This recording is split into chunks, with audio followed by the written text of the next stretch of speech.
Hello everyone, কেমন আছেন সবাই? আশা করি সবাই ভালো আছেন। আমরাও আলহামদুলিল্লাহ ভালো আছি। তো আজকে রান্না করব একটা শীতের সবজি। তো এটা সব সিজনে রান্না করা যায়, কিন্তু তার মধ্যেও শীতের সিজনে যদি নতুন আলু দিয়ে করা যায় সেটা আরও বেশি ভালো লাগে।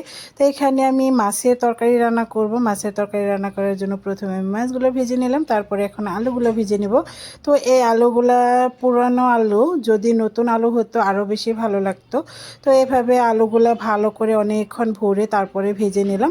তারপরে সোমবার দিয়ে চড়িয়ে দিতে হবে। তো সোমবার দিতে গেলে আরও বেশি তেল লাগবে। তো আমি একটু তেলটা যেহেতু অনেকটাই তেল এরই মধ্যে দেওয়াও হলো, তো ওই জন্য আর কি পেঁয়াজ আর জিরা আমি ওই আলুর মধ্যে দিয়েই অনেকক্ষণ ভরে তারপরে ভেজে নিলাম।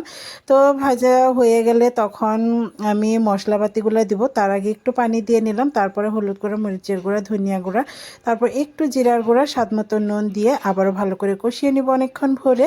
তো যেহেতু আলুগুলো আগে তেলের মধ্যে ভেজেই নেওয়া হয়েছে, এতে করে তেলের মধ্যে আলু ভেজে তারপর তরকারি রান্না করলে অনেক বেশি ভালো লাগে। তো আমি এটা করি। আর নতুন আলু হলে অবশ্যই দরকার নেই, কিন্তু পুরনো আলু হলে এভাবে একটু ভেজে রান্না করলে ভালো লাগে। তো আমি এখানে টমেটো কেটে রেখে দিয়েছি, ধনিয়া পাতাও বের করে রেখে দিয়েছি। তো আলুগুলো ভালো করে কষানো হয়ে গিয়েছে, এখন দিয়ে দিলাম ঝোলের পানি। তো ঝোলের পানি দেওয়ার পরে তারপরে আমি কিছুক্ষণ রান্না করে নেব, তারপরে বাকি থাকা মাছগুলা, তারপরে টমেটো, তো সব কিছুই দিয়ে দিব। তো এই তো দেখুন আলুগুলো একদমই সুন্দর করে কিন্তু সিদ্ধ হয়ে গিয়েছে। এখন দিয়ে দিচ্ছি মাছগুলো দেওয়ার পরে টমেটোগুলোও দিয়ে দিব। টমেটোগুলো দেওয়ার পরে কিছুক্ষণ আবারও রান্না করে নেব। রান্না করে নিয়ে তারপরে শেষের দিকে দিয়ে দেবো ধনিয়া পাতা। তো ধনিয়া পাতাটা শেষে দিয়ে দিলে ফ্লেভারটা বেশি ভালো হয়। তো এখন টমেটোগুলো দিয়ে দিলাম, দিয়ে এখন আবারও ঢাকনা দিয়ে ঢেকে দিব।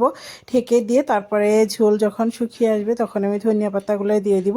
এই তো আজকের এই ভিডিওটি আপনাদের কাছে কেমন লাগলো অবশ্যই কমেন্ট করে জানাবেন। আর এভাবে রান্না করলে অবশ্যই টেস্টি হয়। আজকের মতো এখানে বিদায় নিয়ে নিচ্ছি, দেখা হবে নেক্সট কোনো ভিডিওতে।